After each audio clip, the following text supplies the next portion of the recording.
Welcome all.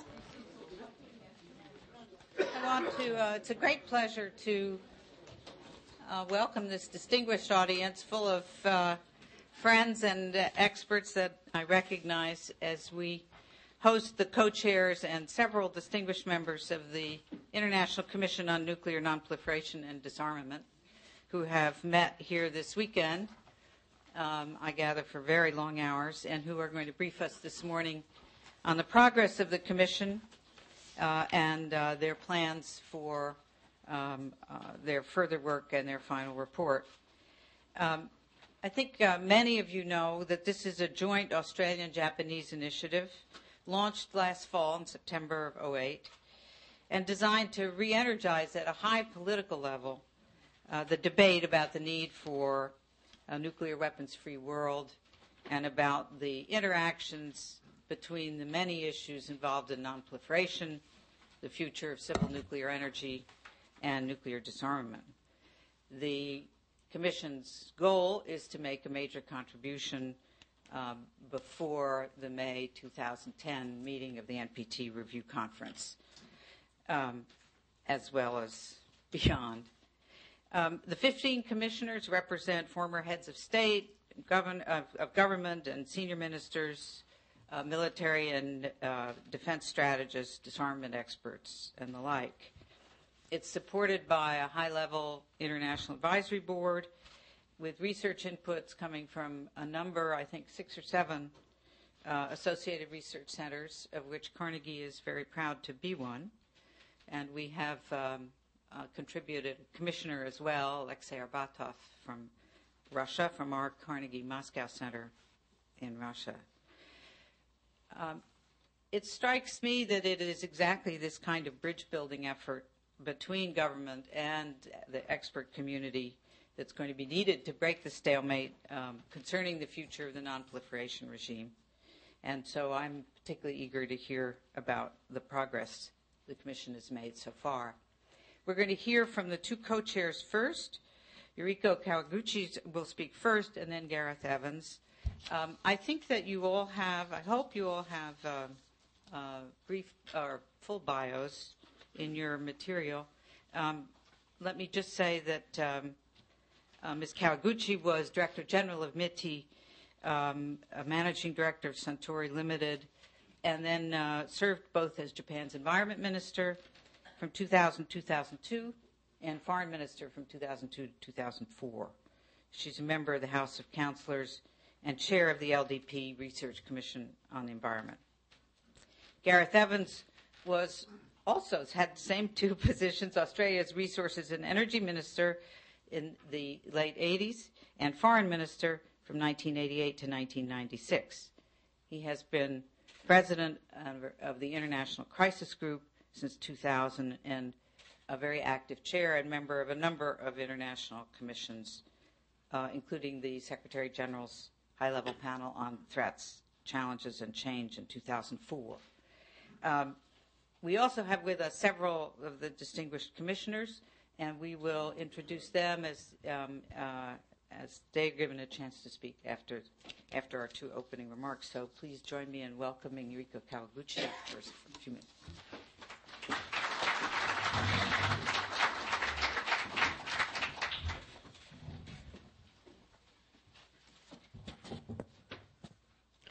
Good morning, ladies and gentlemen.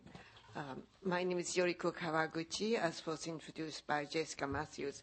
First, let me thank you for coming this morning to listen to us.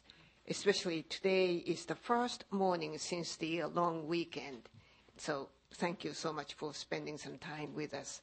I also would like to thank Jessica Matthews, the president of Carnegie Endowment, for giving us this opportunity.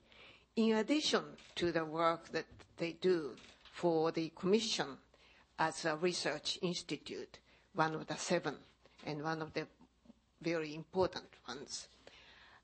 Before I say anything else, let me introduce my fellow commissioners who are here today. Of course, Gareth Evans is here. And from here, we have really very important people on our commission.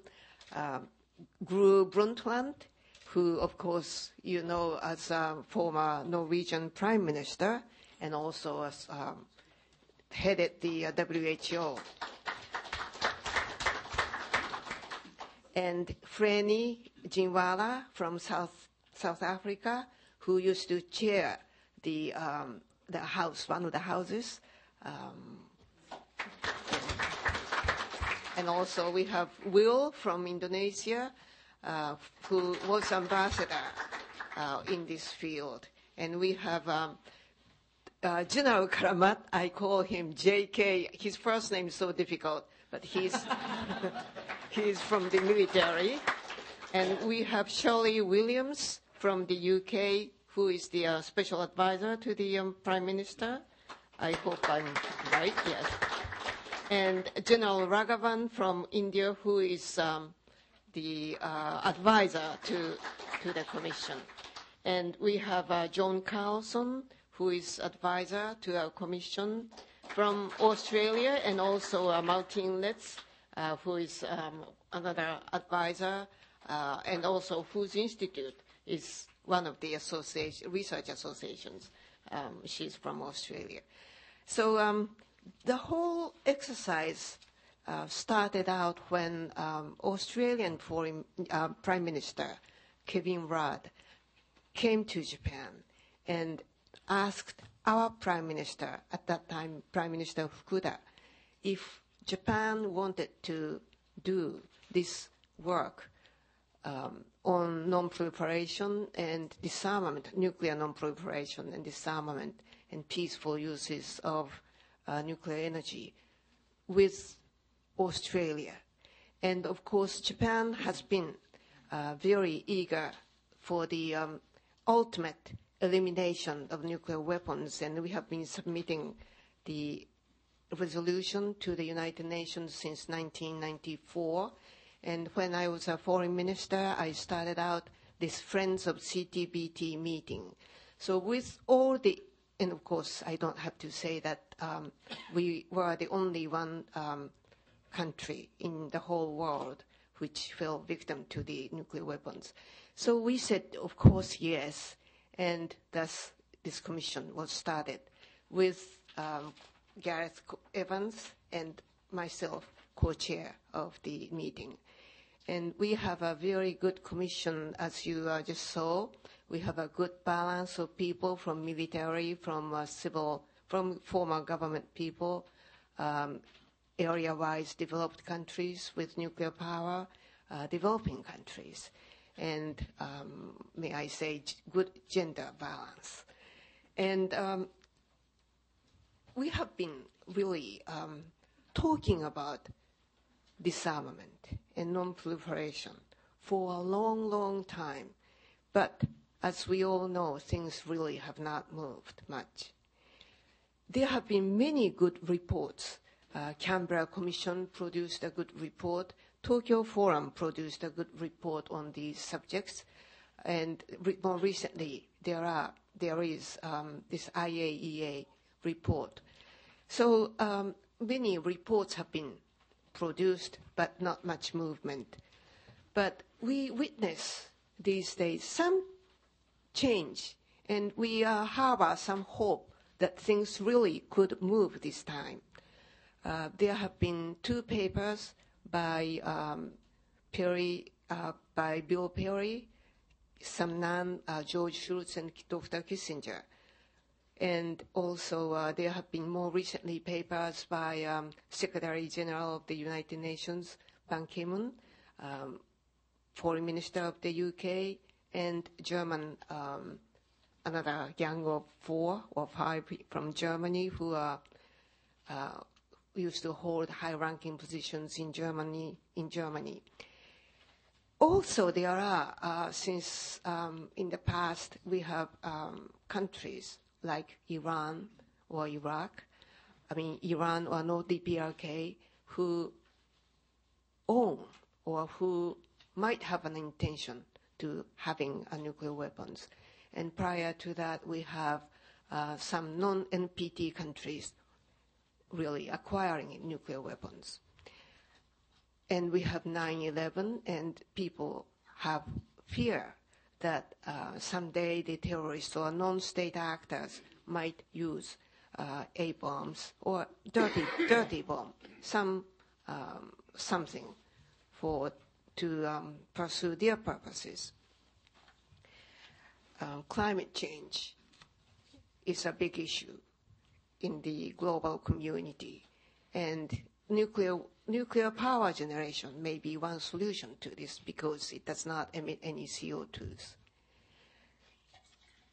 Energy security. There is developing countries are developing and are in need of more energy, and that may require more energy to be produced, and nuclear power generation might be a good source for increased energy. And there is also some concern about energy security, especially in Europe these days.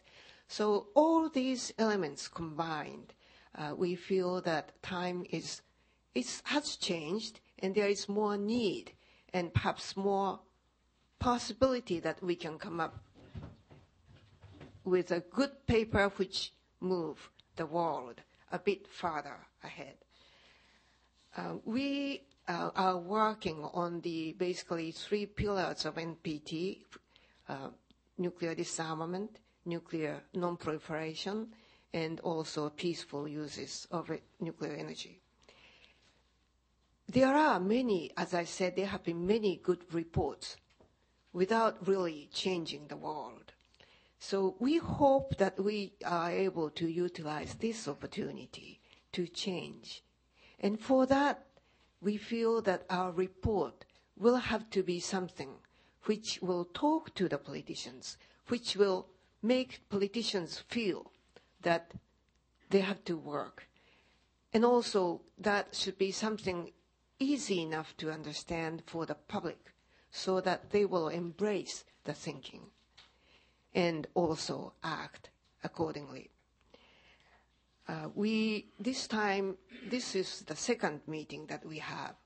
The first one was October in Canberra, and this time in Washington. The reason that we wanted to have this meeting in Washington this time is that the United States new administration is just starting. 22 days, 23 days, or some days like this.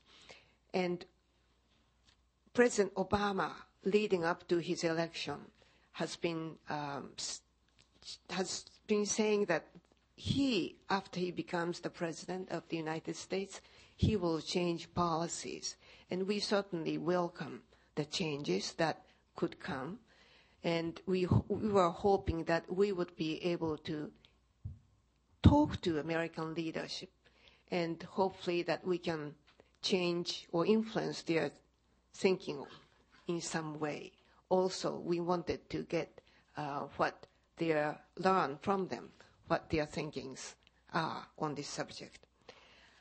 We are working on the outline of our report, and in doing so, this time we invited 3 survivors of the 2 A-bombs from Japan and had a 1-hour session with them.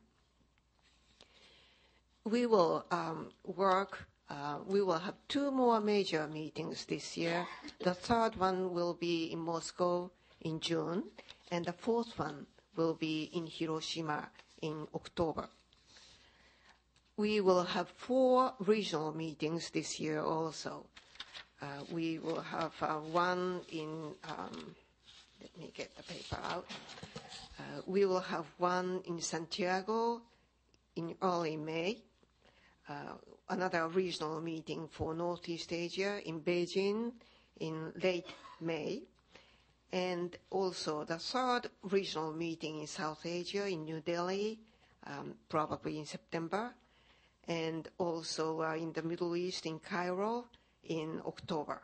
So with all these meetings, we will try to refine our report and also work with the people in the region to accommodate, to learn from them, to accommodate their views in our report, and we will continue to work for the 2010 NPT review meeting. The reason that we will be finishing up our report is that 2010 review meeting for NPT will be in May next year, and we would like to circulate our report well in advance of the review meeting. The primary purpose of the report is we will come up with an action plan to make it zero, to have a good system for non-proliferation, and have a safe way of having nuclear peaceful uses of nuclear energy. And so our primary purpose is 2010, but our work, of course, will not end there because the road ahead, going to zero, will be some time ahead. So we will continue to watch the development after 2010 as well. Thank you very much for your cooperation, and I will ask Gareth Evans to speak. Thank you.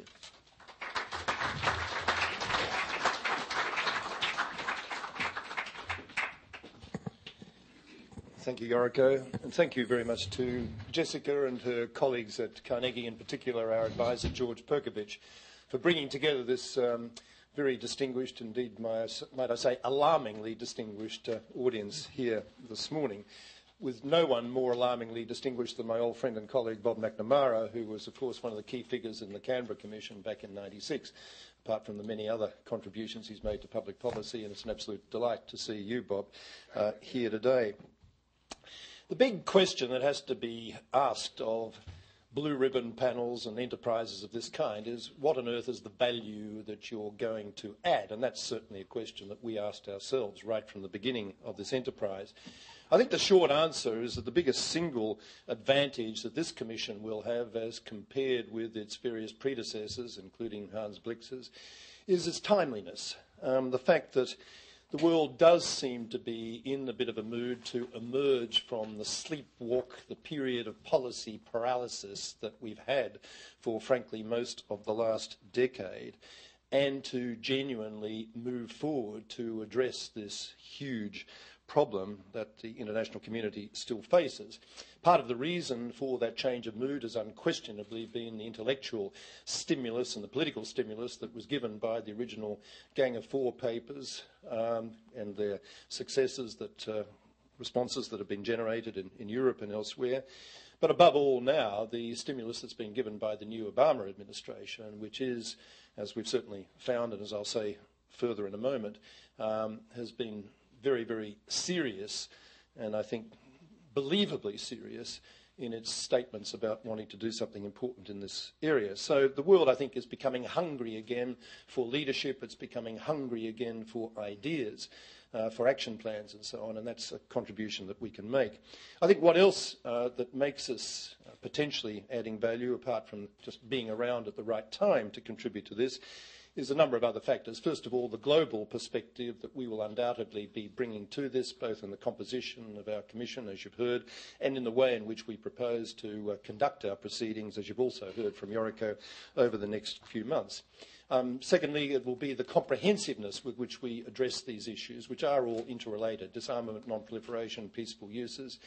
Most of the reports that have been published have tended to focus on one or other of these areas to the exclusion or just the marginal reference to the others, but they're so inextricably interconnected that I think it will be important for us to be able to really do that job of bringing the threads together in a systematic and coherent way. The third thing I think we're going to add to this is an absolute determination, as Yoriko said, for our product to be accessible and understandable by policy makers, senior politicians worldwide. The truth of the matter is that the number of people who are genuine wonks in this area have been rapidly drying up over the last few years. I mean, talking to Joe Biden, talking to John Kerry just in the last few days, both of them made the point that they are among the last sort of survivors in the Congress, the Senate, of those who genuinely have wrestled with these issues. and fully conversant with the alphabet soup terminology and concepts that are so much at the heart of all these issues. And that really we do sort of have to start again in many ways with policymakers, with political leaderships right around the world. And we're not going to start very effectively if we throw at them a report and recommendations which are simply impenetrable to all but the nuclear priesthoods. And that tends to have been a little bit of a problem associated with many other reports that have been written. Not the product, I hasten to say, of the Carnegie Endowment, which have always been brilliantly and sharply and readably and accessibly focused, but I'm not sure that everyone else has done quite as well. I think the next thing that we are going to do that will add value is the fact that we want to combine idealism with realism. What you'll see in our report basically will be, and Yoriko has again made this point, very hard-headed, practical, pragmatic, focused on what is actually doable, not at the expense of keeping up there in neon lights the ultimate objective of all of us, which is absolute determination ultimately to get to zero, but a recognition that we're not going to get to zero by saying how important morally or how useful militarily that might be. There's too many people have to be persuaded, and it's going to be a very long process to get there. But we will be practical and we will be very action-oriented. And the final thing to say is that what I think again will distinguish this process, this commission, from a number of its predecessor bodies is that we are determined to place an equal emphasis on advocacy throughout the enterprise as on analysis and on just getting the report itself, or the reports, because there may well be more than one, right. The last, although it's early days yet in the life of this commission, the last few days here in DC have, I think, brought together a number of these threads. We have been focusing very single-mindedly over the weekend on working through the outline draft of the report that we'll be producing at the end of the year, wrestling with all the substantive issues. And we've still got some distance to go in shaping that, but the broad directions are clear, and I'll mention them in a moment. But we've also been able to agree on enough quite specific propositions to put to the new US administration to have made this, I think, these last few days a very useful advocacy exercise as well as a purely analytic and consultative one. The basic sort of structure of our report and the recommendations, again, it's premature to be too precise about this, but really, quite apart from giving equal weight, as I've said, to the disarmament, non-proliferation and peaceful uses side of the House, we do want to structure the report basically around an action plan which will have a short-term, a medium-term and a longer-term dimension to it. Defining the short term is an interesting process. From one point of view, it's the run-up to the NPT review conference next year. I think probably a better frame of reference would be the next 4 years, perhaps, if you like, the first term, the Obama administration, or the term of the Obama administration, as the case may be, maybe being defined at the end of that period by a major international meeting, maybe a special session on disarmament of the General Assembly. We're wrestling whether that would be a productive or unproductive or maybe even counterproductive enterprise, but as a way of setting a target that will enable us to review where we've got to in terms of basically rethinking some of these directions and shaping a way forward. But the short-term agenda is reasonably clear. The medium-term agenda, which we're saying will take us through to around 2025, is basically aimed on the disarmament side of the House at getting to what is now being generally described as the base camp or the vantage point that will represent a very different universe than the one we have at the moment, with dramatically reduced numbers of weapons, both strategic and sub-strategic. What the numbers should be targeted to be is something we're wrestling with in the process by which you get there, but also an environment where the great majority of these things, if not all of them, are actually locked away and maybe certainly not instantly deployable or instantly usable, and more particularly an environment in which there's a general agreement on the doctrine of no first use. If we can get to that kind of a universe and actually implement that with all the nuclear armed states participating equally, that would be a huge achievement, and it is the sort of thing you can talk about in a time-bound, date-certain, step-by-step sort of a way. And we will certainly be trying to spell out a lot of the other ideas that are around there from NTI and others that are out there about how to get there and within what kind of realistic time frame. The longer term is the critical stage of, and the very much more difficult stage in many ways, of getting from that sort of penultimate minimal position, the vantage point, the base camp, whatever metaphor you like, to actual zero. And I think we're coming to terms with the reality that this is not something that you can easily be confident about timetables and dates certain, because there are so many broad political conditions, geopolitical conditions that are going to have to be satisfied. So many issues of conventional arms imbalance, neighbourhood insecurity, larger perceptions of the way the tectonic plates are moving. All these things are going to feed into that final decision to actually take the plunge and go to zero.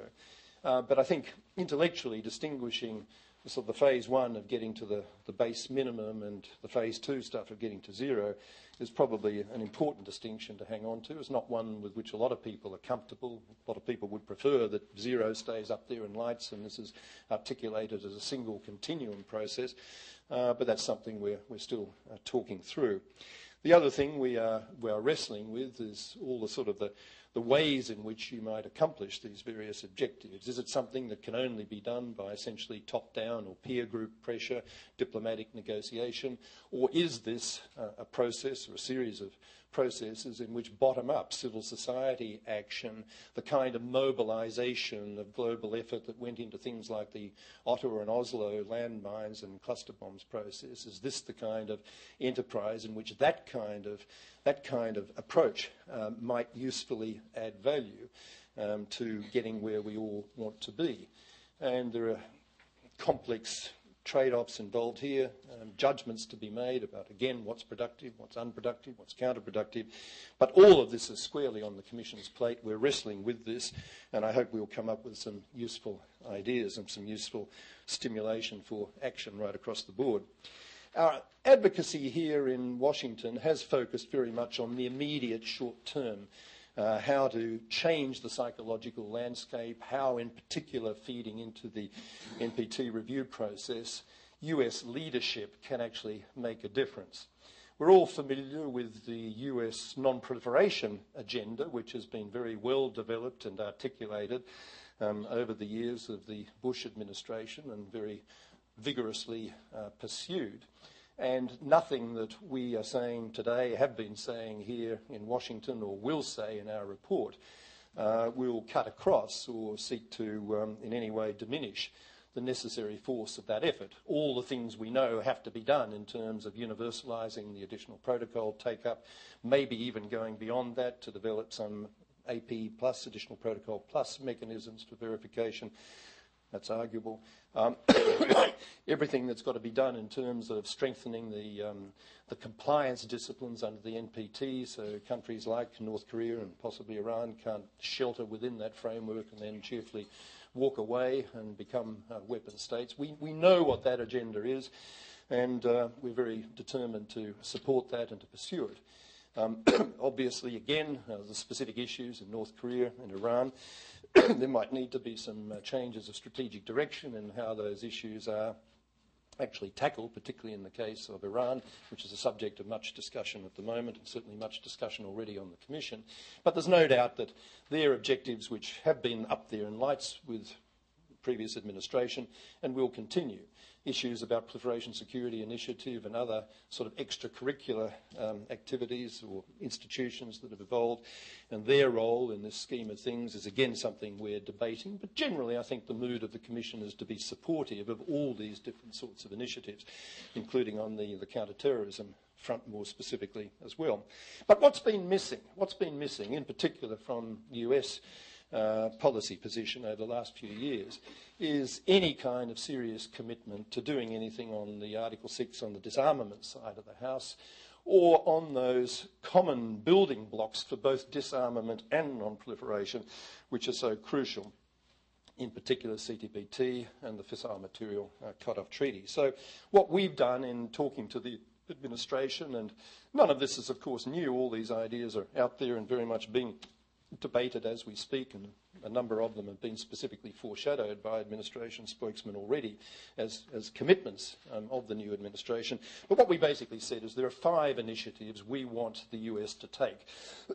Now, 2009, running into 2010, in particular because this will matter so much in changing the landscape, the psychological landscape, and creating real momentum for change in the NPT itself, ensuring the success of that review conference next year, but which will also contribute to the larger objective of bringing into global discipline the 3 big elephants that are outside the NPT room, India, Pakistan and Israel. And we have to be very conscious of the constant necessity to have a frame of reference which embraces these countries as well as just the NPT players, and not be, as I'm constantly saying to interlocutors, not be so consumed with NPT theology that we're missing some of the larger issues that do need to be wrestled with. So in that context, both the NPT review and the broader objectives that we want to move forward on, there are 5 specific initiatives that we think it's very important that the US play a leadership role on in this immediate period. One, obviously, is CTBT ratification. We're under no illusion about the degree of difficulty involved for this administration getting those 67 Senate votes. But we hope that a serious effort will be made, and everything we heard while we're here suggests that that will be the case. And certainly, a lot of our effort as a Commission will go into persuading China and India and Pakistan and Egypt and others to follow on from any such enterprise by the US and make sure that they, in fact, support themselves the final ratification of the CTBT. And signs, I have to say, in that respect are quite encouraging, but everybody is waiting for the US. Second thing is the fissile material cut-off issue, maybe some fissile material discipline more broadly defined, but certainly withdrawing the US objections to verification mechanisms which have inhibited among other reasons, the serious pursuit of those negotiations in Geneva. This is a terribly important building block, along with CTBT, for both disarmament and non-proliferation, and it's crucial that momentum be regenerated there. The third thing on the list is obviously energizing the US-Russia bilateral deep reductions negotiations, the follow-on to START, with all the issues that are associated with that, but we all know the urgency of accomplishing that, if humanly possible, before the treaty expires at the end of this year. The fourth thing we've been advocating is for a wider strategic dialogue to be initiated both with Russia and, more specifically, with China, on the whole series of associated issues.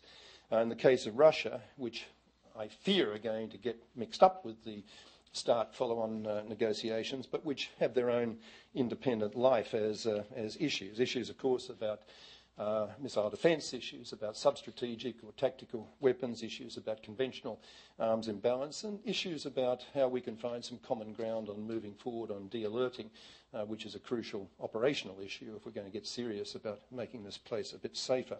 With China, the strategic issues that need to be part of a dialogue, and I suspect that these are already being talked about with Hillary Clinton's current visit there. Transparency, strategic confidence-building measures, their own response to CTBT ratification, limiting the expansion of nuclear capability, and methods by which we can actually move to a multilateral enterprise in nuclear force reduction rather than just everybody waiting around for Russia and the US to do all the hard yards on that. These are all terribly important issues to engage in at a very senior level, and we've been advocating that this is what the administration do. And fifth and finally, on the question of nuclear doctrine, nuclear posture review is coming up this year. There's a lot of argument internally, of course, about which way that should go, but I think most of the rest of the world is hoping very much that we'll get an early, clear policy statement from the US that the sole purpose of US nuclear weapons is to deter the use of nuclear weapons against the US and its allies by others, and that the US is not in the business of keeping nuclear weapons to deal with CBW and non-state terrorist actors or anything else. This hopefully would be a prelude to an ultimate commitment to the next logical stage of this, which is a clear-cut no first use doctrine, albeit, of course, with appropriate reassurance being given to US allies who presently very keen to preserve the extended deterrence role of the US.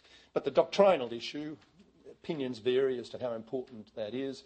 Most of us on the Commission have a strong belief that this is a critical, fundamental thing to get right, from which many other things will follow. And if there's backsliding or continued unwillingness to accept that basic core concept that if nukes have any use at all, it's only to deter others, that if we can't get that movement on that front, then it's a bit difficult to take seriously any kind of purported enthusiasm for ultimately getting to zero.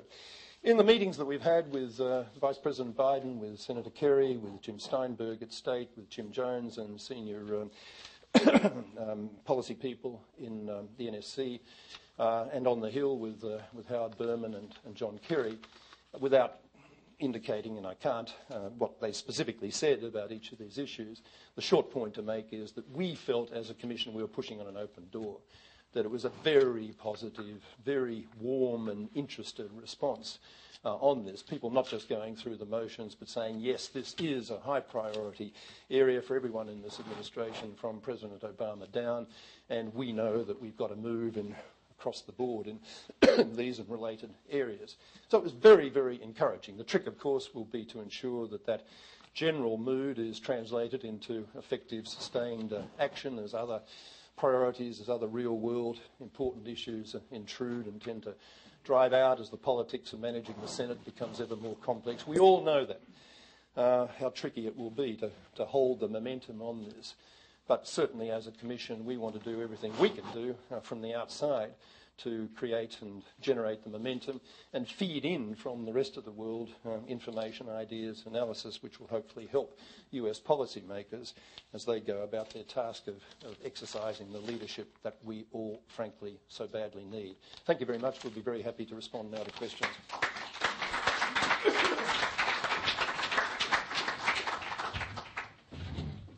Let me first offer any of the commissioners who, if they have anything to add before we open the floor.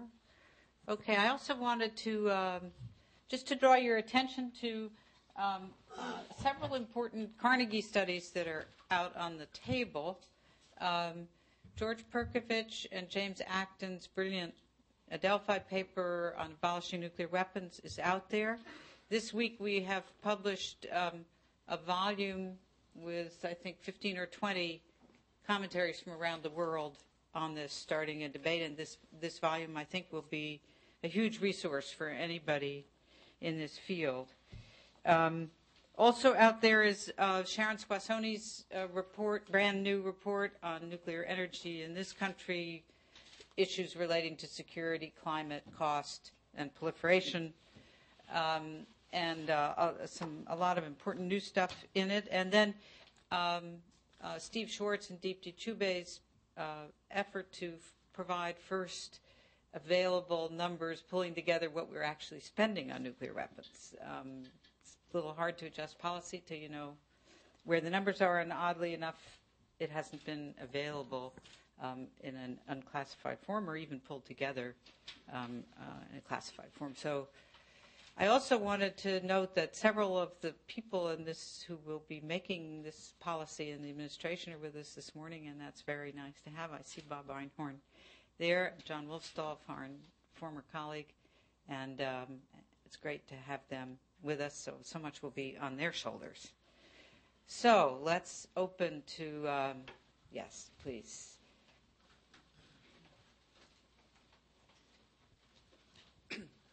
Charles Ferguson with the Council on Foreign Relations. Very happy to see that you put together this high-level commission. And Gareth Evans, I'm also glad that you touched upon what's kind of the last refuge in this debate, which is nuclear deterrence. And I'll plug also another Carnegie work.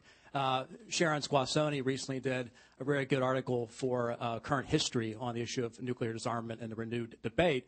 And in her article, she says kind of in my words, one of the third rails of Washington politics is the issue of nuclear deterrence. And we have yet to really have a serious debate about that issue. And then, Gareth Evans, you touched on that, and I think you indicated that's going to be kind of the last domino of the fall. So I'd like you to maybe talk a little bit more about how do we challenge this issue of nuclear deterrence, and then related to that is, are you doing a country-by-country analysis of the nuclear-armed states? It's very encouraging you have a representative from South Africa, but are you going through each of the 8 or 9 nuclear-armed states and really asking what are the purposes each of these states sees in nuclear weapons, and how do you deal with those? What's interesting is that about a week ago we had this collision between British and French ballistic missile submarines, and it leads one to wonder, so why are Britain and France still feel the need to maintain nuclear deterrence? What are they deterring? Who are they deterring? Why do they still need to maintain these expensive submarines on patrol? Thank you. Gareth, before you start, can I just ask everybody who might not have to turn off mobile devices because they cause feedback in the microphones? Thank you. Do you want to take some together or one at a time? All right, let's take a couple, and let's see how yes, please. I'm Yasmin El-Mary from the Saudi Press Agency. I actually just wanted to know, ahead of the Cairo meeting, what are you looking for? I'm sorry. What are you looking for in from the Middle East and the actors there? And what expectations are you going in with ahead of the meeting? And who are the key actors? I'm mainly concerned about that, and what the practical application of your expectations are. Thank you. Great. Yes. Here. We'll take 3 at a time, and then we'll. Hi, I'm Sally Horn. You had mentioned that the Commission is looking at all 3 pillars of the NPT, and had discussed already the non-proliferation pillar, the nuclear disarmament pillar. I wondered if you might share with us how the Commission is looking at the issue of peaceful uses, and what the kinds of questions and practical kinds of action-oriented proposals or approaches are under consideration. Okay, great to start with, please. About Cairo meeting, what the expectations are for that. Look, on the question of deterrence, this is obviously at the heart and soul of so much of the theology, if you like, of nukes that we're dealing with. I think we can't challenge at least 2 things that tend to be part of the debate. We can't deny, let me rather put it, 2 realities. One is that I think nuclear deterrence was obviously something that was successfully in play during the Cold War years and did operate in the way that the theoreticians would have it. The second thing we can't deny is that there is a perception now still among policymakers in many, many parts of the world that nuclear weapons still have a very real deterrent role and capability, a perception which I think is much less well now grounded in reality than was the case in the Cold War, but there's no doubt there's going to be a lot of persuasion needed. The whole question of what is necessary, and in particular what's necessary to sustain the concept of extended deterrence, on which so many allies, and Yoriko can speak for herself from a Japan perspective on this, the way in which that anxiety about the need for umbrella protection is inextricably these days still bound up with nuclear protection, but whether it needs to be is something we need to wrestle with and untangle. We're just at the early stages of trying to formulate the arguments and the concepts here, but this is obviously at the heart of it. And I, for one, am absolutely a believer that we've got to get the doctrine, right, and even if it's only a first step to get to the notion of the only purpose of nukes is to deter other nukes, at least that's a start, and then we can move from there to where we ultimately want to be. On the question of the Cairo meeting, the details of that haven't been fully formulated, but the basic concept of these regional meetings is to gather up 30 or 35 commissioners and local players from the relevant states in the region, both government officials and, where relevant, serious think tanks and civil society players, and just really have a bit of a 2-way iterative dialogue in which we tell them what we're presently thinking and we seek feedback from them as to how we should be approaching the issues. It's not a matter of going there with a fixed agenda in terms of nuclear weapons-free zones or anything else. It's just an enterprise in ensuring that we as a Commission are fully sensitised to the relevant regional dynamics and have had the chance to engage in a serious consultative dialogue. That's really what those meetings are going to be all about. Third question from Sally, I think, on the question of civil nuclear energy. What are we going to be doing on that front? Well, the starting point will be to gather up the leaders of the world's nuclear industry in our Moscow Commission session. Anne Levergeon from Areva, the French major corporate, is on our advisory board, and they're being very cooperative in helping us put together this meeting. Mainly, we're thinking in terms of the technology suppliers, those who are building and supplying the reactors worldwide. There's an issue as to how far back down the fuel cycle change to uranium producers and so on you go. But we certainly want to involve industry in this process.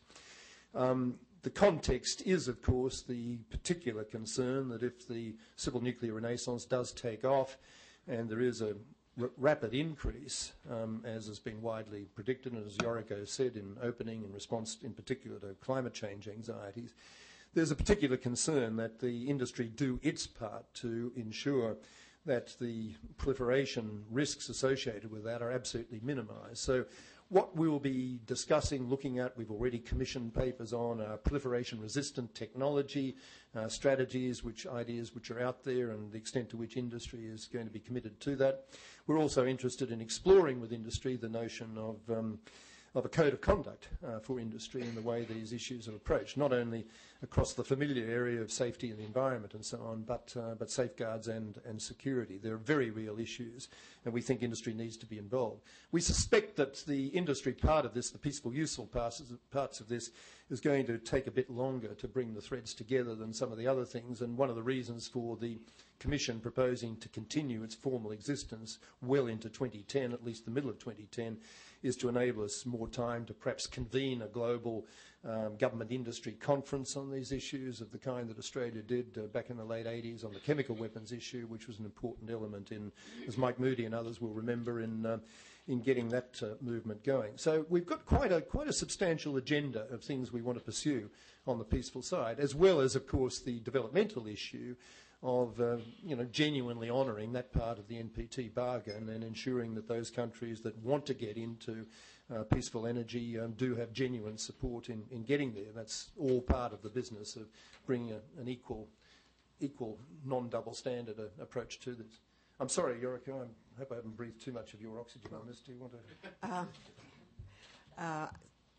3 questions, and I just would like to say what I would like to add to Gareth's comments on these 3. First, on deterrence. We spent a lot of time yesterday talking about this, the day before yesterday that it was. And we are in need of really refining what we want to say about this. Now, this is a second-track meeting, and no one reflects the view of the government. Now, deterrence, as I was talking at the beginning, nuclear weapons should be eliminated. And also, deterrence, at this moment, many countries depend on deterrence and also extended deterrence. Now, how we reconcile these two? I think the key element is how we feel. The key element is security and peace. If peace is here, if transparency is here, then people feel safe not to have deterrence. Talking about Cold War in Europe, yes, that's over. In Northeast Asia, it is still there. We have DPRK which have produced nuclear weapon, perhaps chemical and biological weapons may be there. We don't know. But so people do not quite feel secure and safe in that region. What shall we do? I still feel that we can eliminate the number of nuclear weapons based on the confidence building of the parties concerned. Then we can bring in security, peace, stability. Then we can bring that into zero. So we will have to think in terms of steps, deterrence and also going into zero. Down the road will be one. That's my belief. On the regional meeting, I have not much to add.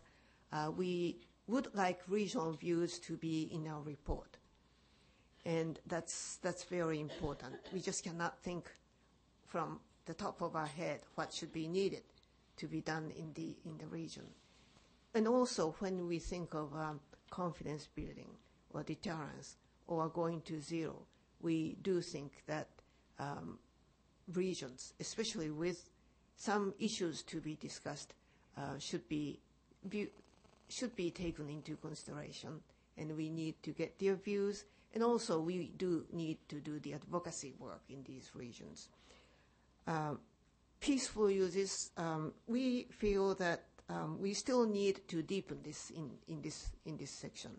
But technology is very important.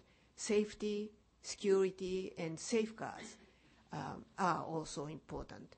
There are needs of the developing countries which would like to increase their power generation, nuclear power generation. And we will have to do it very safely and also without proliferation.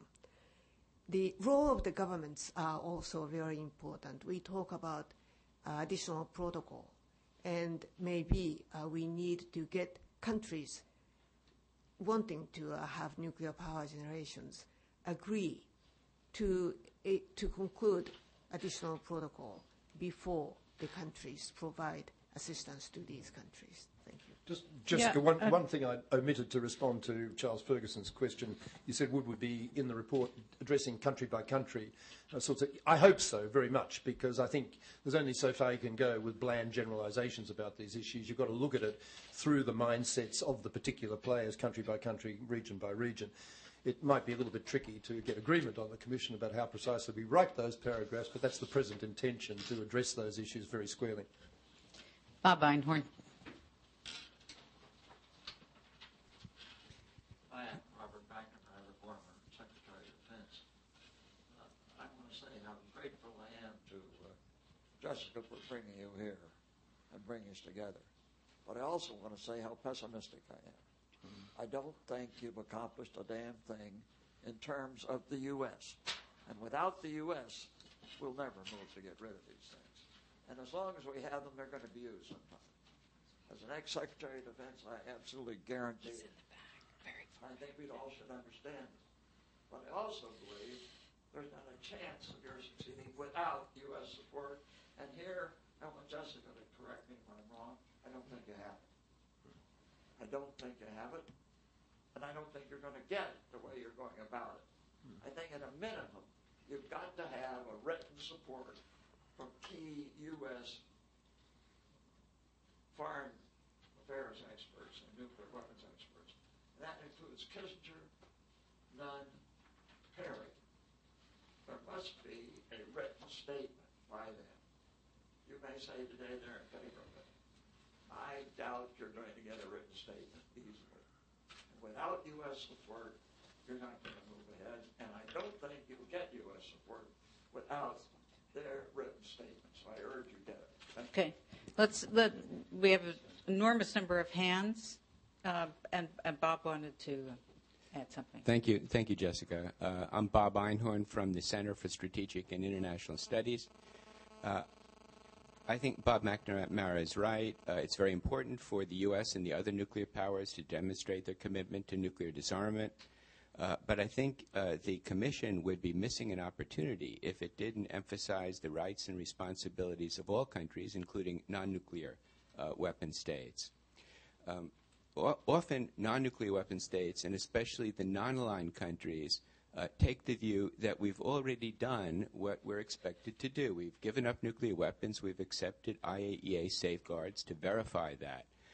And it's really not our business to continue and do things like enforcing compliance, ensuring that countries that are now in non-compliance come into compliance, trying to stop the spread of fuel cycle capabilities under national control, stopping nuclear smuggling, and so forth and so on. It's not really our business. That's up to the other countries.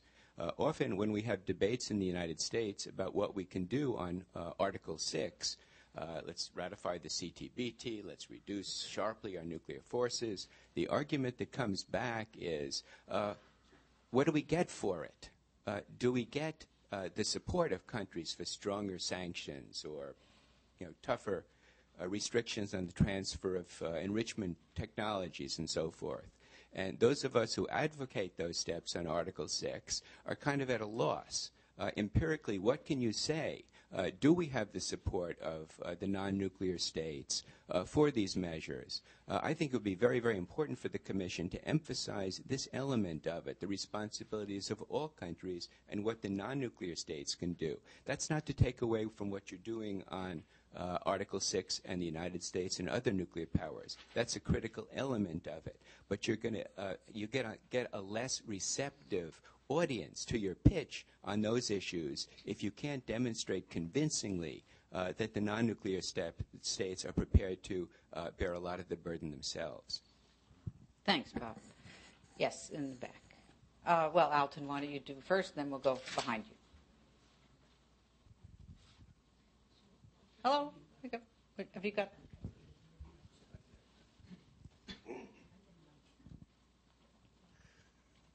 Minister Evans, your commitment to informed advocacy is very welcome. I wonder if you identified and had contact with any of the 8 or 10 or dozen Republican senators who are going to determine whether or not the CTBT is in fact a serious candidate for ratification. And Minister Kawaguchi, I wonder if you can identify some of the steps that you believe China can be persuaded to take, not only to advance the general process, but to make it more plausible that we can engage India. And we'll take one more. Yes.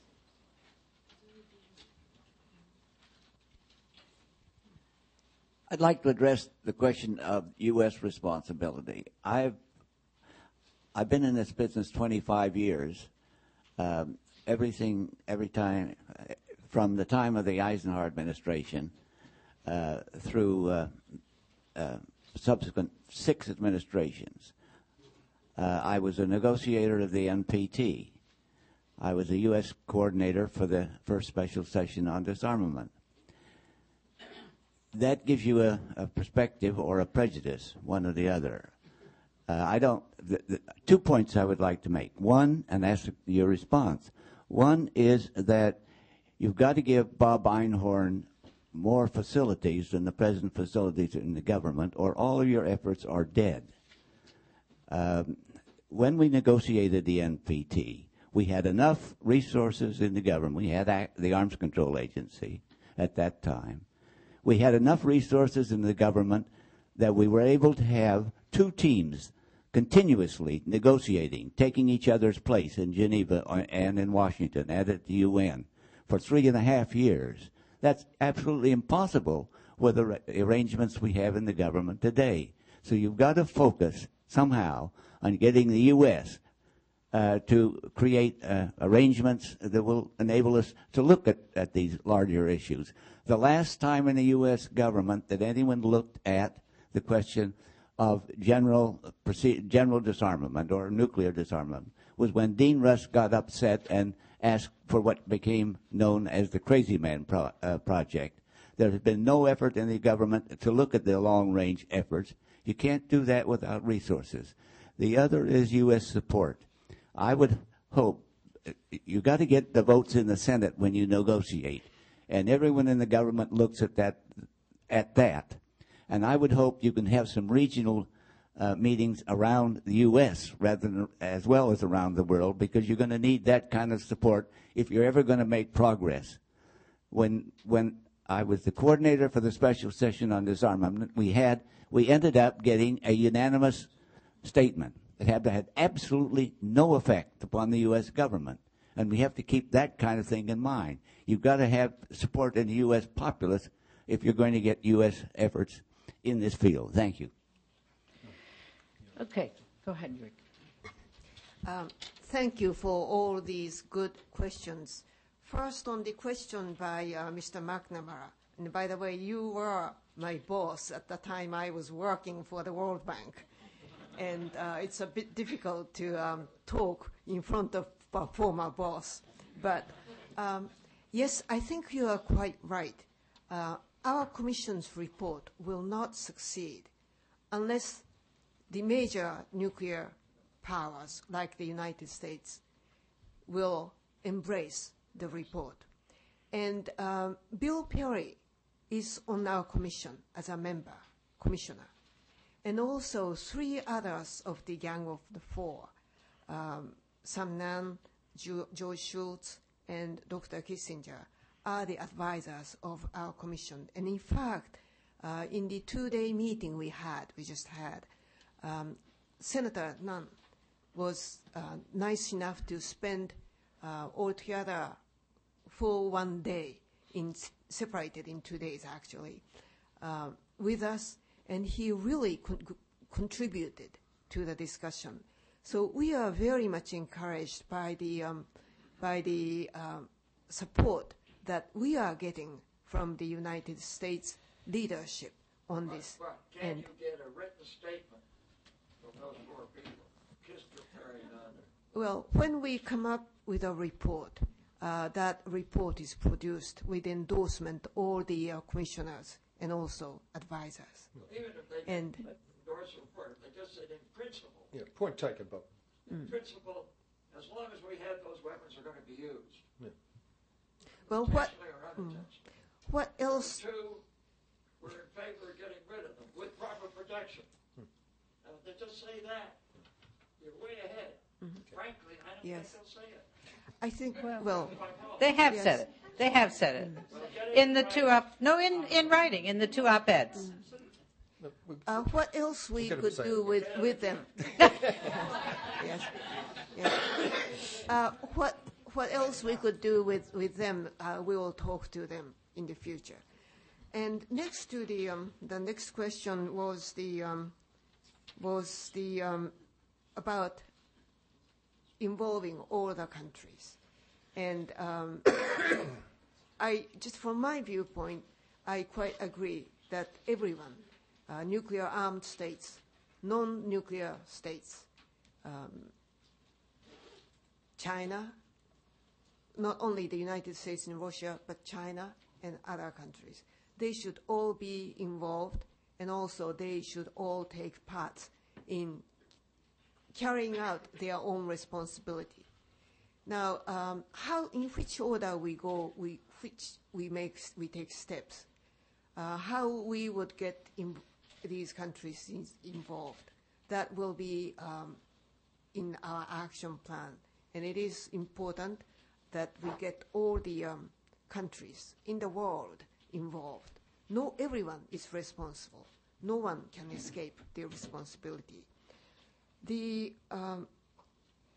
About what Japan does with respect to China, we have been engaged with China.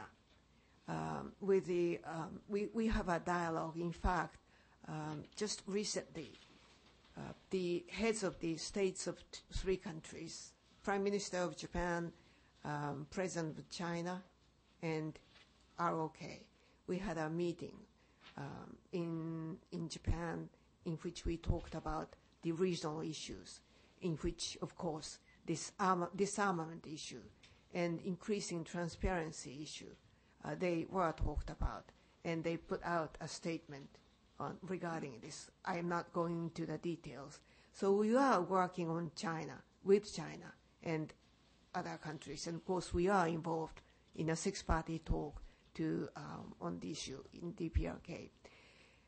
It is very important that China is included in the reduction discussions and also confidence-building discussions as early as possible. I just talked about the balance and the need of involving all the countries, but in particular, China is very important. Just want to add in response to Bob Einhorn that his question reminded me of that famous story about Winston Churchill thundering rhetorically at a meeting why do I emphasise the importance of the British Navy? To which a heckler replied, because you're at the Chatham Naval Dockyards.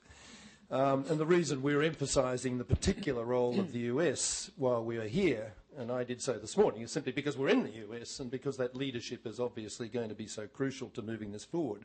But I wouldn't wish you to think for a moment, Bob, that this is at the expense of an equal emphasis in all our thinking and in our writing and in our advocacy on what must be the responsibility of the non-weapon states to do their own part in strengthening this regime. What I think is become obvious is that there'll always be excuses for backsliding and foot-dragging on behalf of the others, but you can make a lot of progress in this business by chopping away the visible excuses that they so obviously have at the moment. And frankly, the previous administration has made it very, very easy for the foot-draggers to go on dragging their feet over the last 8 years. Over and over again, you've had this reasonable argument that just nothing's been happening on the disarmament side of the house or even on those basic building blocks. So that's the point I'd make. I mean, it's a necessary condition, I think, for the US to exercise leadership on this. It's not necessarily a sufficient one. We're going to have to do a lot more work. But where we can help as a commission, I think, is in addressing some of the concerns that US policymakers will have, in particular what will be the impact of leadership and initiatives on these issues elsewhere. And if we can come up with some credible evaluation of our own, given the nature of the Commission as we have, that China will follow, India will follow, Pakistan will follow, and hopefully Egypt and some of the others as well, on the CTBT issue alone, that is stuff that's not out there at the moment in any well understood or believed way. And if we can come up with credible evidence that that will be the case in our regional consultations and in the contributions our commissioners make, I think that will play into the debate. There are obviously other issues in the domestic debate about stockpile reliability and confidence in the global verification system and so on. I think they're pretty easy to answer, but we will be making our own contribution. Bob, just one other thing. On the question of outreach to Republicans, I know Yoriko has already had a go with Senator Kyle. Whether that was productive, she can answer for herself. We will certainly be working with Senator Lugar and others who are going to be crucial, pivotal players in this enterprise, and I hope they'll be receptive to the work that the Commission's doing and our advocacy. Baroness Williams. Wait for the mic. Sure. Because I like to think this is an interactive seminar, I'd like to ask a question back of the very high intellectual content of the Carnegie supporters here. We all know that the people who have the greatest influence on the United States Congress and Senate are Americans, not people from other countries. That's always been true. It's probably even truer now. So may I ask the Carnegie cognoscenti who are here, how they would address the issue that we keep stumbling across, which is the issue of the reliability of the deterrent, which I gather has been raised frequently as part of the argument for saying that the United States could not accept the CTBT because it must consistently improve the reliability of its arsenal.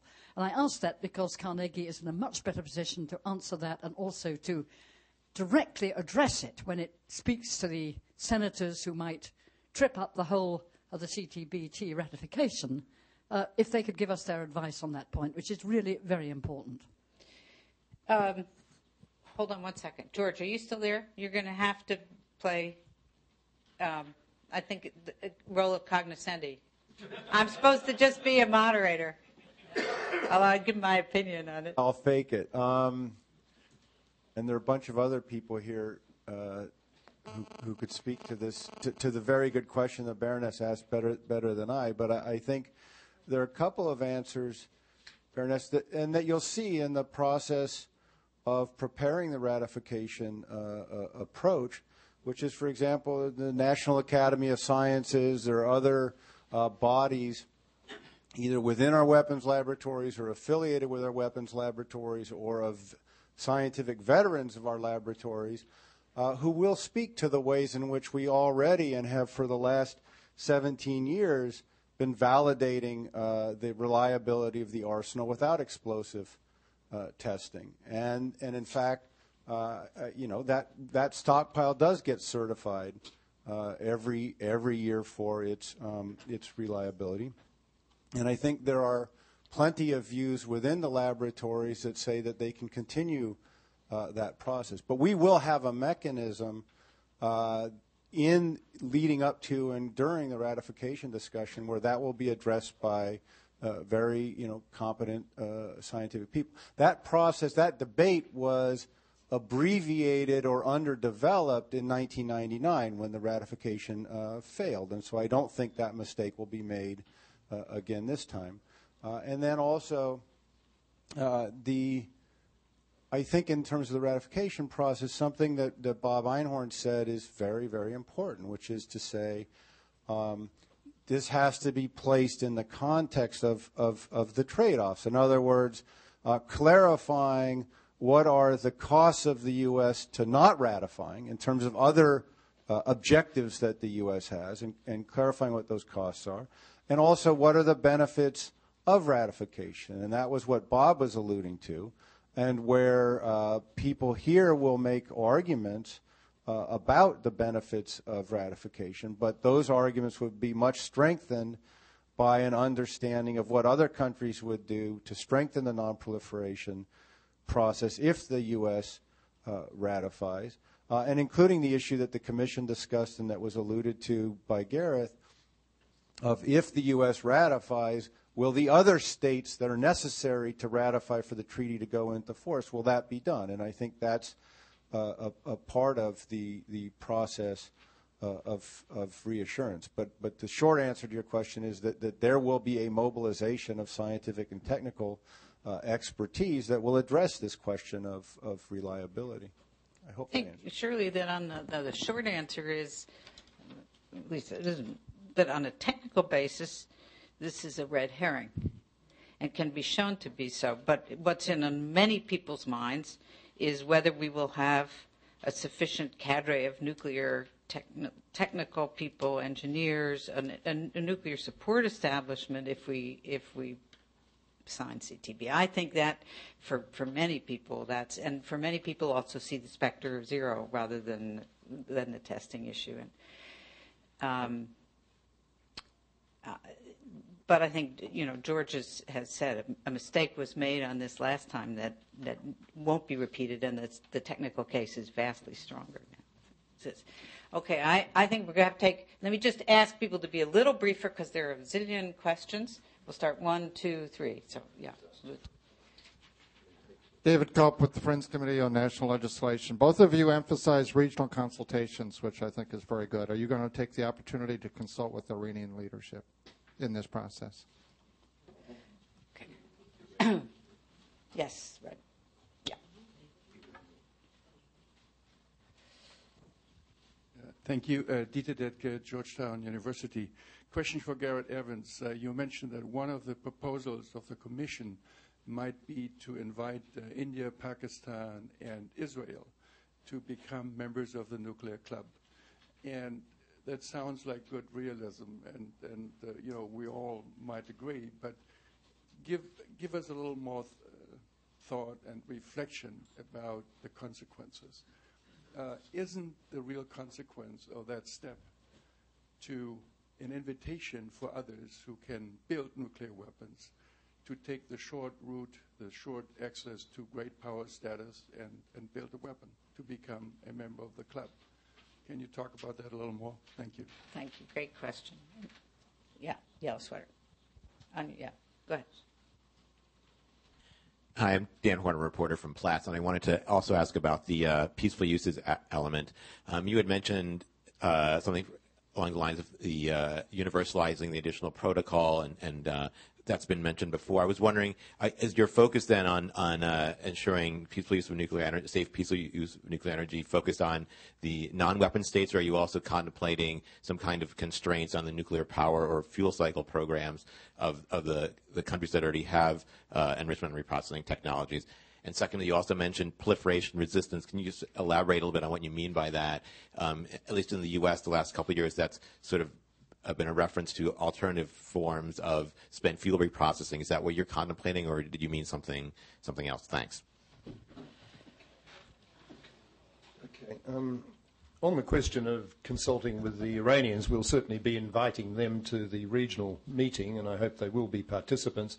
I personally have been rather closely involved in talking to Iranian leadership or significant players like Jalili and Larijani and others for a couple of years now, and I think all of us on the Commission are very open-minded about whatever strategy is necessary here to be, to be the rethinking that may need to be involved to get from where we are. I don't want to go further into the merits or the substance of the Iranian argument, but certainly that has to be part of our focus, wrestling with that issue. On the question of India, Pakistan, Israel, it's not a matter of bringing them into the club. It's really a matter of ensuring that they are exposed to or embrace the same kinds of disciplines, both on the disarmament side and on the non-proliferation side, that we expect or hope of members of the NPT regime. There's three basic options conceptually for dealing with the problem of what I call the three elephants outside the NPT regime. One is to try, as traditionally has been the rhetoric, to bring them within the NPT regime, and there's deep resistance on their part to doing so as non-weapon states. There's deep resistance on the part of others to bringing them in as weapon states. So that's completely stymied and stalemated, and it's just playing violins to continue that part of the dialogue. It's not going anywhere. The second option is to think in terms of some brand new convention, a nuclear weapons convention of the kind that's being promoted by a worldwide NGO community, that would embrace the NPT concepts and FMCT and CDBT and everything else, and basically would involve a fresh start, a new global discipline in which everybody would start again on the same basis, and we would argue our way through these issues with them being insiders from the beginning rather than outsiders. Again, I mean, that's a beautiful concept conceptually and very attractive in many ways, emotionally, intellectually, but getting there in any sort of real-world time frame is probably a pretty implausible enterprise, and the question is whether there's any utility in pursuing it at all, or whether it's just going to be noises off. The third way you can approach this is by thinking in terms of parallel processes, bilateral, plurilateral, multilateral, which will bit by bit, one way or another, bring these other players into the necessary structure of disciplines that's required. Now, whether the US or NSG India nuclear deal is a good first step in that respect, or one that's quite unhelpful because there were so few additional disciplines imposed on India as the price of getting what it got, is a matter for argument, and I don't want to get into the detail of that particular issue now. I mean, prima facie, it's not a bad thing to have some way of ensuring that for the first time India does have facilities safeguarded and is, in a sense, part of the international regime. But if there's no disciplines on it in terms of fissile material production or even testing, as the quid pro quo for that, there's question marks legitimately raised. And we're debating that on the Commission. But there's no sense of... you've just got to accept the reality that those characters are out there with these weapons at the moment, and there's no point in being denial about that. We've got to work on ways to bring them not into a club, but into a disciplined international multilateral regime.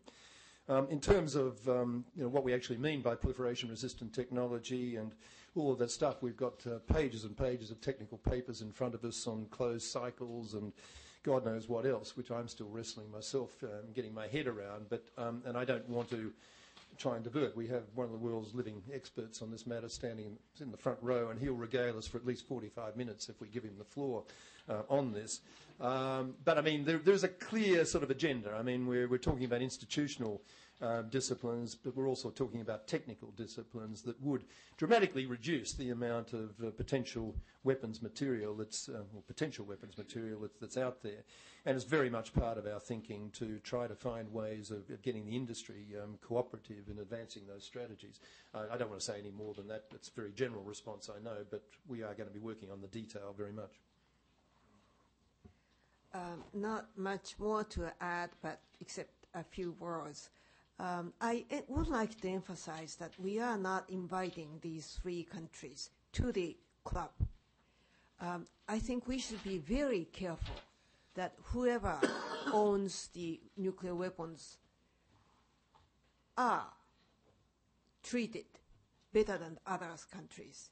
We do not want want to invite other countries to own nuclear weapons, we have to be careful in whatever we come up with in our report that countries are welcome. I mean, countries are rewarded if they break out NPT. So with that, but still we have to look at the reality, and we'll have to come up with a good way to, as Gareth said, discipline the countries. And in that regard, there was a question on additional protocol and additional protocol plus, and whether we would put any discipline on nuclear weapon states or armed states. Now, all these options are on the table, and we discuss them, and we will discuss them. Universalization of an additional protocol is very important, in my mind.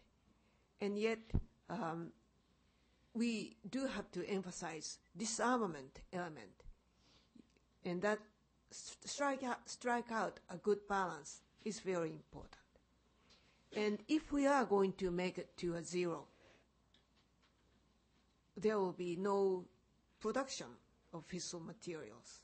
There will be nothing. So nuclear weapon countries, armed states, will be under discipline as well. And I think that's the way it should be when we go to zero. Thank you. Okay. Roger. Roland Iran. Mention was made at the start of the public, and Larry Weiler mentioned as well, possibly, an education effort with respect to the test ban. In terms of the United States, I'm wondering whether it's really possible to achieve the kinds of progress you want without a stronger public education and engagement process. And here I think that certainly the Obama administration, and shall we say retaining its mailing list, its emailing list, which I'm sure many people in this room are on, and talking to the issue of issue engagement is an opportunity that really hasn't existed before. The process of engaging the public, many of these sessions have taken place over the years, and they always are devoid of a public engagement component in the United States because it's hard. But it's more of an advice to the United States, I guess, as the leadership, flagship effort that you want to see, that without it, I don't see how a president running for re-election, which these guys are starting January 20th, as we all know, are going to take on an issue as big as the one you want them to take on without laying the groundwork out there, because the polls are not going to support the president without something different. Thanks, Roger. I saw two more. Oh, Sandy, go ahead. Thank you. It's Sandy Spector with the Monterey Institute Center for Nonproliferation Studies. I want to introduce a question which I think poses a very difficult dilemma for the Commission.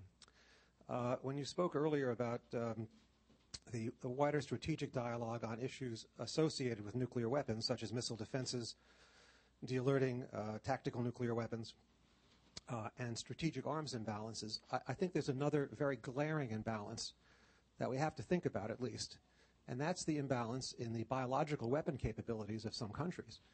And Russia in particular is the inheritor of the Soviet biological weapons capability with its weaponized smallpox, Ebola, and all the rest that we're familiar with.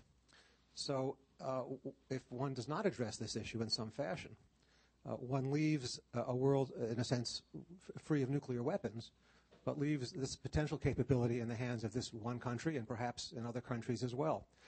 And that creates a new imbalance, at least as challenging, I would say, as the conventional arms imbalance that Pakistan might face vis-a-vis India or what have you.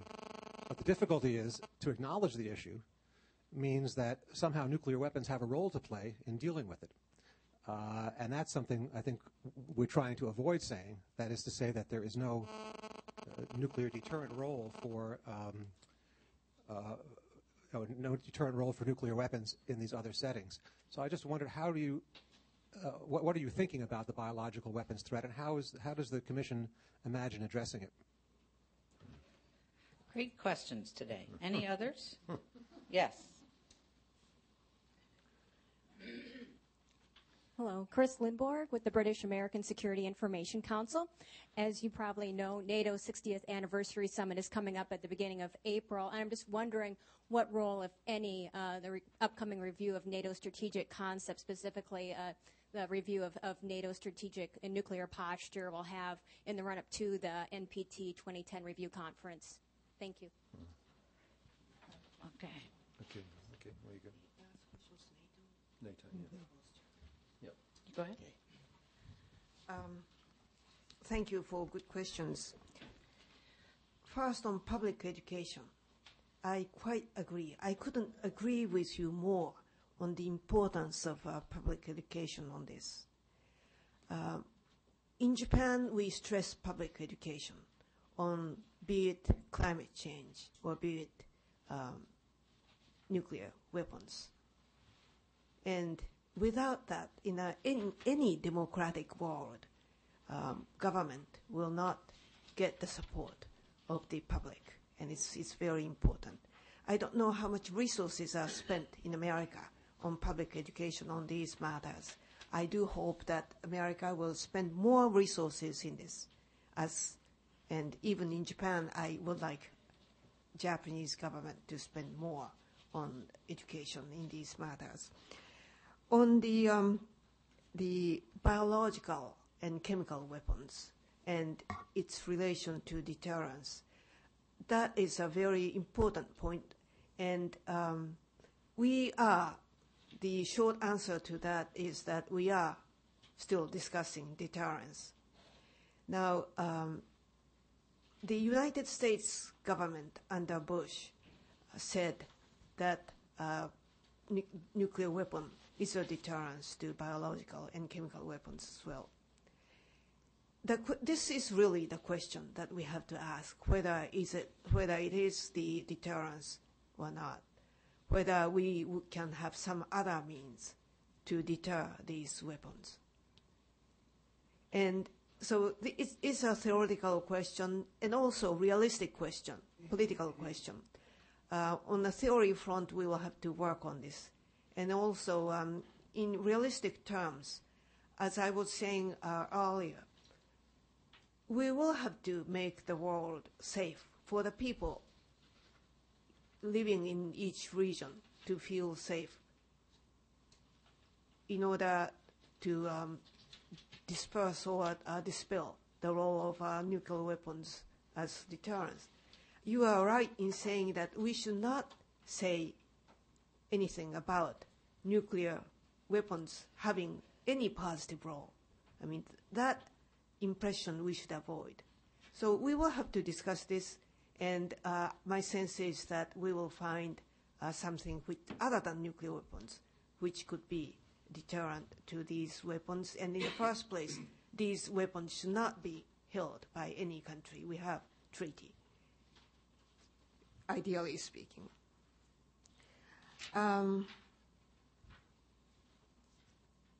Well, I don't really, Japan is not part of NATO, and I don't really too familiar with this NATO nuclear posture.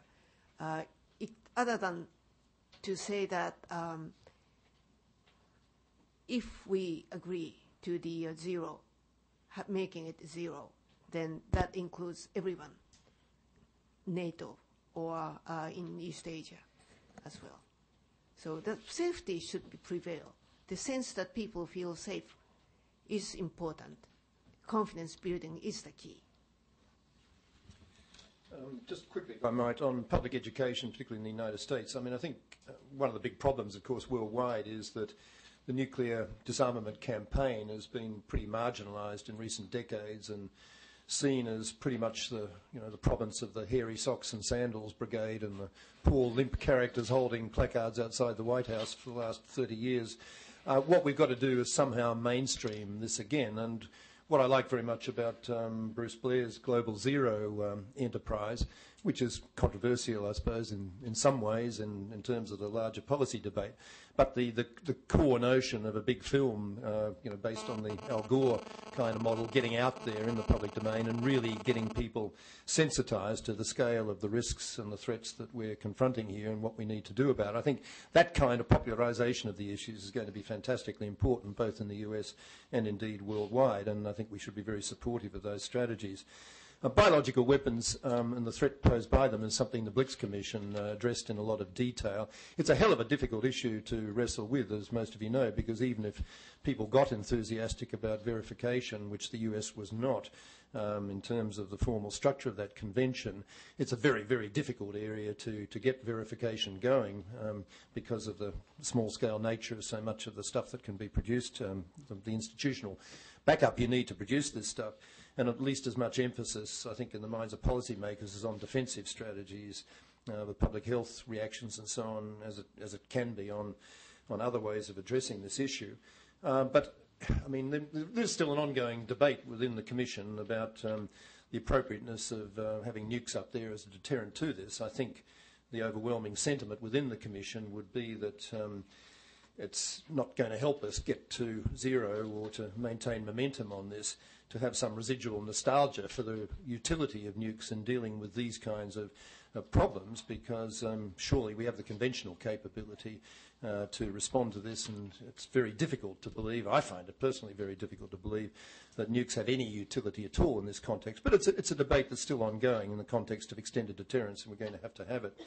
The harder subject really to wrestle with in all of this, in terms of ultimately getting to zero, is conventional force imbalance, because as we all know, I mean, the glorious irony is that during the Cold War, the West was reliant on nukes to deal with the problem of perceived Soviet conventional superiority. Now the wheel is absolutely turned, and Russia is very anxious indeed about the West's conventional superiority, and how all this is going to play into the final resolution of this issue is something that we can't begin talking about, I think, early enough. And this issue of conventional imbalances and possibly a revival of the momentum associated with CFE and all this sort of stuff, I think probably does have to be part pretty early on of the kind of strategic dialogue that we were talking about. And in that context, of course, the NATO posture review and the US's own posture review all become very important. If we're going to begin to deal with the problem of tactical or sub-strategic weapons in Europe,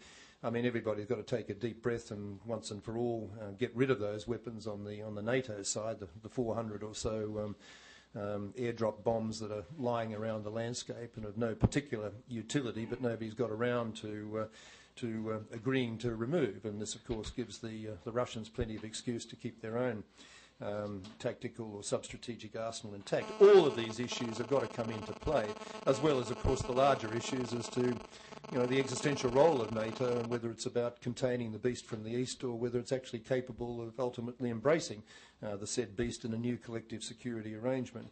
And all of this stuff is going to be a very important set of subtexts in getting a resolution of the larger nuclear issues that we're wrestling with. And it's going to have to be part of our thinking as we evolve our language in our report. The noise you're hearing is because there's some transgressor who has not turned off a cell phone or a BlackBerry. So would you search your consciences, please, and your pockets, and see if you can find the one that's on? Yes.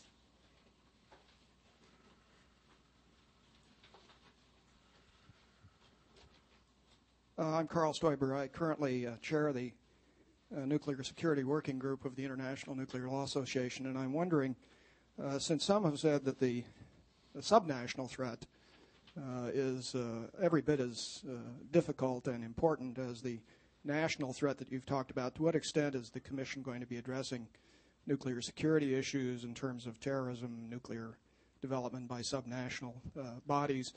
And then my second question is about the NPT RevCon. I think we all are conscious of the need to avoid a failure as we had in 2005. And I wonder whether the Commission has a scenario for what success in 2010 would look like. And the reason I say that is that typically we think of success at the NPT RevCon as the production of a substantive final document. My guess is that that's going to elude us in 2010 just as it did in 2005, simply because of the decision-making structure of this large group of countries. But is the Commission going to try to define what it thinks success is going to look like in 2010 and how we get there? Thank you. Okay, last question. All right. Do you want me to do this? Or? I'll go first. Hi, I'm Ari Eisenstadt with the World Security Institute. I was just wondering, you mentioned the Global Zero project, and you mentioned it as controversial. I was just wondering what part of it you thought would be, what it is controversial. I mean, with studies that have done that are over 70% of the world's population is in favor of the total elimination of nuclear weapons. That's a higher margin than any elected official has ever been in office. So what part of the Global Zero aspect of that program is controversial in your mind? Thank you. Okay, let me turn back to the two of you. In terms of subnational terrorist actors and so on, threats, yeah, we will be addressing this and saying what we can say. I mean, part of the problem here is, of course, addressing the issue of loose nuclear material and small-scale weapons that are capable of being stolen and directly utilised, radiological material and dirty bombs.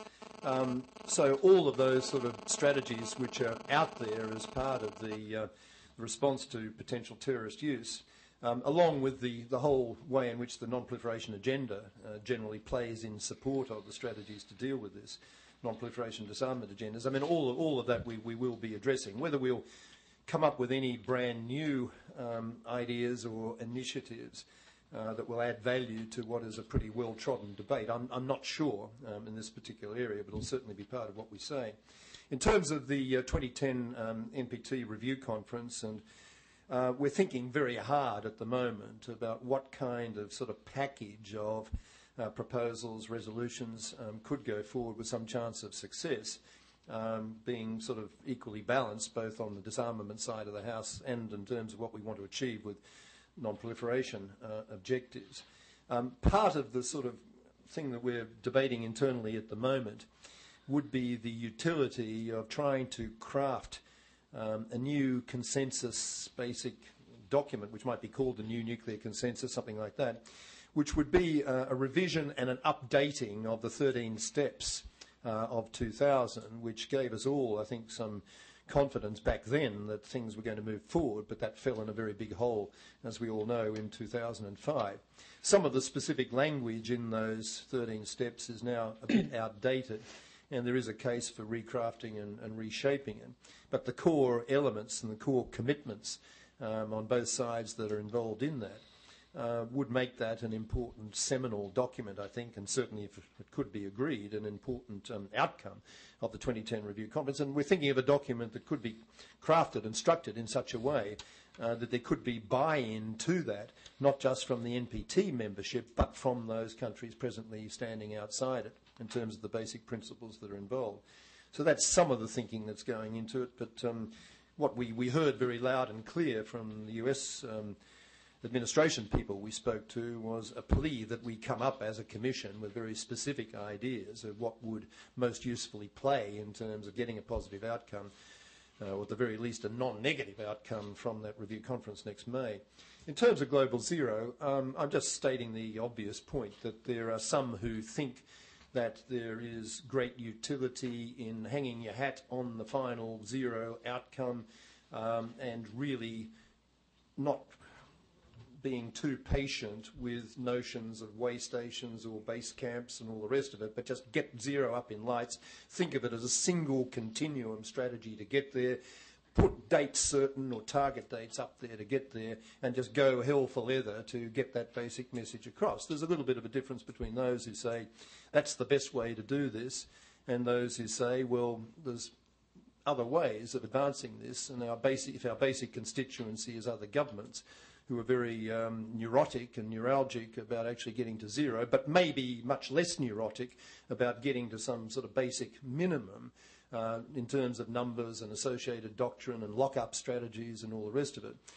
Maybe a bit more emphasis should be placed on that while not losing sight of the ultimate zero objective. I think it's a purely matter of sort of tactical priority and judgment about what will be most productive, and there's no inherent distinction between those who are campaigning at one sort of level and with one kind of strategy and those campaigning in another way. I think all the roads lead to the same Rome, and we ought to be very supportive of every effort of every kind that's designed to get there. I mean, there are other ways of pursuing and other things the Commission is thinking about. Is Is it just a matter of getting behind the great big whiz-bang bells and whistles catch-all nuclear weapons convention, or might there be some utility in just crafting a very simple convention, a no-use convention, based perhaps on the language of the International Court of Justice, and getting that up there and out there in lights as a campaign vehicle to energise and mobilise a civil society constituency, worldwide, and to keep the momentum going in that front. All of these are essentially tactical things. There's no basic conceptual disagreement, I think, among any of us as to what we're trying to achieve. I just would like to add some more on this success of NPT.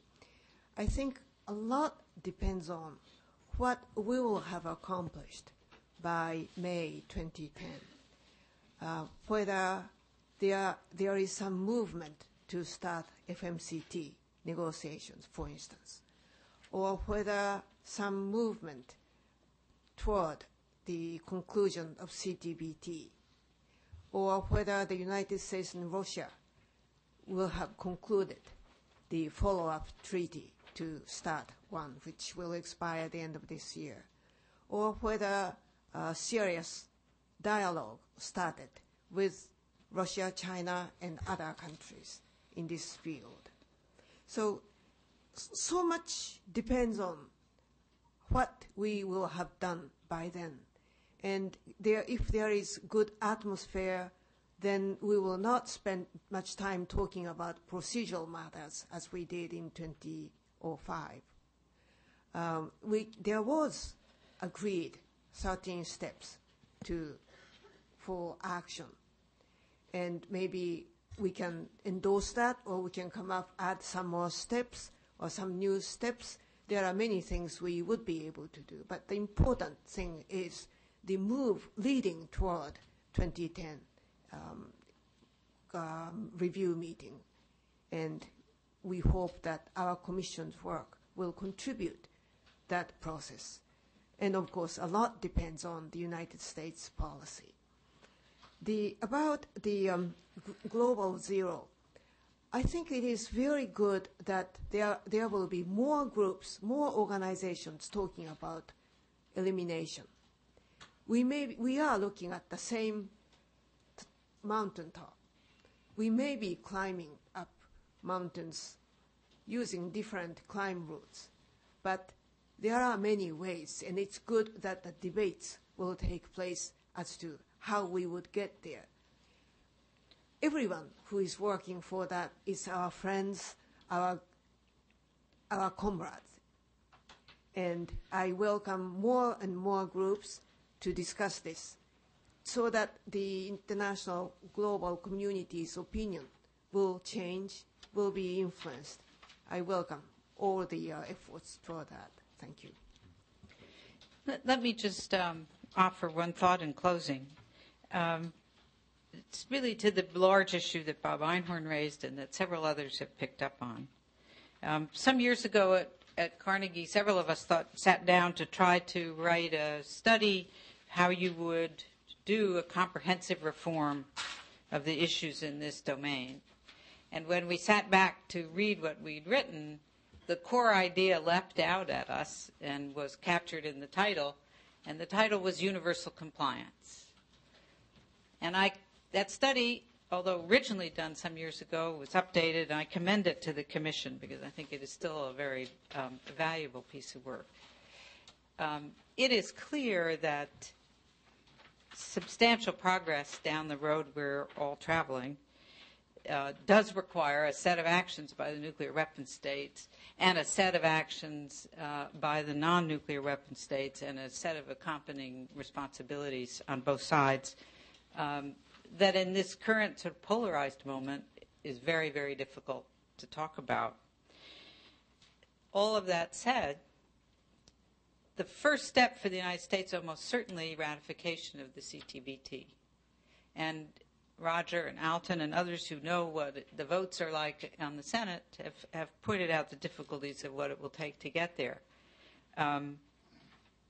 My sense is that the CTB has to be sold on its merits, technical, strategic, and without the thought of getting too much in return.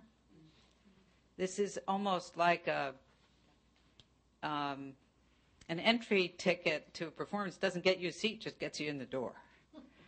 And I think that's the reality. Whether we can get to 67 on that basis, others know better than I. But anything that the Commission will be able to do to help is going to be enormously important for the United States and for the world. I want to thank this audience for asking a fabulous group of questions and for coming this morning. I'd like to thank the members of the Commission, governments of Australia and Japan for the initiative, the members of the Commission, not just for coming to visit us and brief us today, but for the public service that they're performing in undertaking this task. So please join me in thanking them, wishing them the best.